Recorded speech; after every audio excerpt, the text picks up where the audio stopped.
Good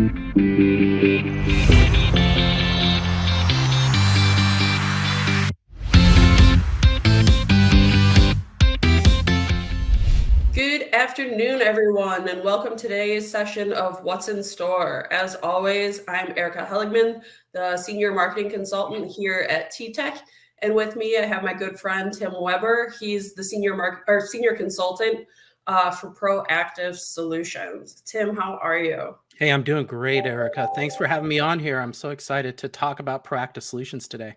Me too. t.tec offers proactive solutions to all the clients that we work with. And the term seems so simple, proactive solution. But I don't think people appreciate how much your BPO provider and what proactive solutions is and how much it can actually change your business. So if you don't mind, can we just start with you kind of giving us a rundown of what proactive solutions are so everyone knows what we're talking about? Sure. I love the number 3. So I'm going to describe this in 3 levels of what we do with proactive solutions. First of all, it's a practice across all of TTEC, and it involves cross-functional teams. And what those cross-functional teams do are these 3 things. First of all, we're going to look at data that we analyze. And Erica, the contact centers is probably the biggest data repository or data where data is passing through more than any other place in a business. The second thing we do, and this is really where the magic happens, is a customer journey map workshop. In fact, we call it just a customer journey map workshop, but it's all kinds of stuff is in there. We're looking at data. We've got our frontline associates in there with us. We're talking about it. We're creating customer personas. We're mapping out customer journeys and process maps and doing root cause analysis and brainstorming. And it's really, like I said, where the magic happens. In the third piece, each quarter, we package up this information. We present it back to our clients and give them the insights from their business beyond just metrics or a quarterly business review, as lots of teams are doing anyway. This is something beyond that. Yeah, I know. I heard about one of the proactive solutions that we were doing for a company that I can't name, but I know that one of the things that we were doing for them was what's daily DSAT, I believe is the term you guys use, which is kind of talking about what's going right or going wrong and things to fix. Yeah. And it was really cool because they were having all of these calls about people not being able to figure out how to redeem their loyalty coupon code. And it was as simple as didn't realize that they could click on the link on the website because it was the wrong color. But it immediately lowered how many calls they were getting every day. And so I know those are the kind of things you do. And I think it's such a cool concept. I don't actually know how the proactive solution space started here or how you fell into it. I think that could be interesting too. Yeah, let me talk about that. First of all, that example you're talking about, that was so cool. As we dug in and looked at that from the customer experience, it was as simple as changing the color of a button. And we brought that information back to our client. And all of a sudden, we saw that those DSATs or dissatisfied customer reports dropped dramatically just by tweaking their interface a little bit. But Proactive Solutions has kind of grown up with t.tec in the last few years. I came to the team as one of the founding members here of Proactive Solutions, and my background is all over the place, Erica. I've been with t.tec for 2 decades. I've had so many different clients I've worked with, industries, but most recently in one of my roles, it was process improvement. And I would say that that's a close cousin or brother to what we do in Proactive Solutions. Because in process improvement, you're talking about continual improvement. In Proactive Solutions, we do the same thing, but we're looking at the whole experience from the customer's point of view. So my background, I'm Lean and Six Sigma black belt. I've got design thinking training. I'm a Scrum Master. And those things all kind of contribute. But I'd say my guiding principle here is I'm totally obsessed about customer experience. And do you think that there is a big need for this type of proactive solution in the retail space? I do. Well, first of all, we're talking about improving customer experience, and so that's almost a no-brainer, right? The better you treat your customers, the longer that or the larger that lifetime value of those customers is going to be. And the marketplace is really for retail is really competitive to begin with.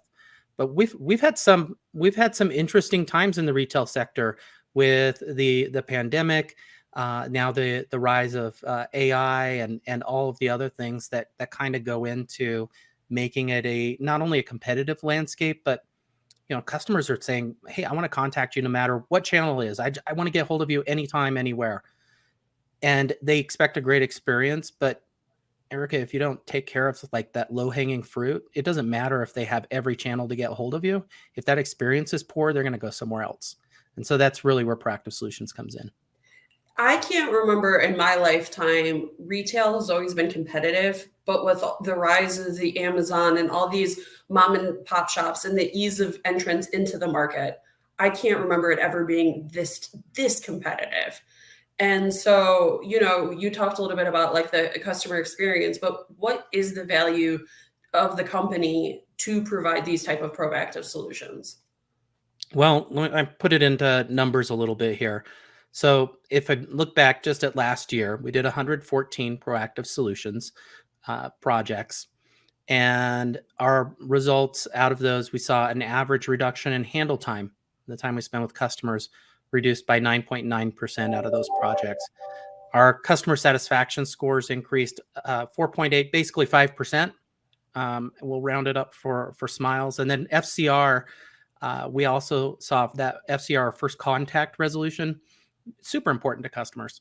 That increased by 5.7%, and NPS 5.1% increase, and tons of volume reduction. Because if you think about it, when you solve the core issue of why customers are contacting you, then maybe they just don't need to contact you anymore. Problem solved. And that's really the best customer experience.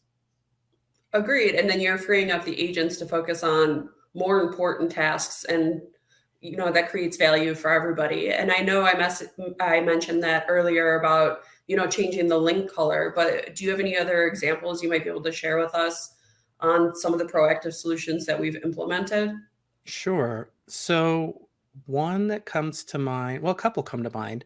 First of all, we had a clothing retailer that we work with, and they had a very, we'll call it cumbersome process for their warranties and on certain items and returns. And so it involved lots of lookups and long wait time, and often because of the complexity, our the way that those cases were documented included inaccuracies. So we took a cross-functional approach, brought in the Proactive Solutions Village, that we refer to it as, and we did an analysis to identify those pain points. As I talked about before, we did one of those customer journey map workshops, and the recommendations were pretty straightforward.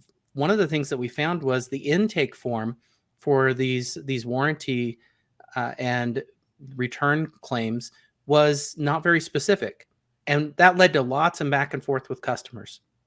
So we worked with our client to streamline that form, which ultimately streamlined the whole process, and in many cases didn't require an agent interaction at all. It could be taken care of through the form, and of course we're always there to for those escalated cases as well. But we were through this process, we were able to reduce our handle time by 10%, and those overall contacts reduced by 21%. That's amazing. And those are the type of things you get to do every day. And it's so cool because you actually, you're doing this work, but you get to see the immediate results of how you're actually helping the people you interact with on a day-to-day basis. And not a lot of people get to say that. So that's really cool. And I really, really appreciate you taking the time to meet with us today. And if anybody's listening that has any questions, feel free to reach out, www.ttec.com/retail. And we will see you next time on What's in Store. Thank you, guys. Thanks, everyone. Thanks, Erica.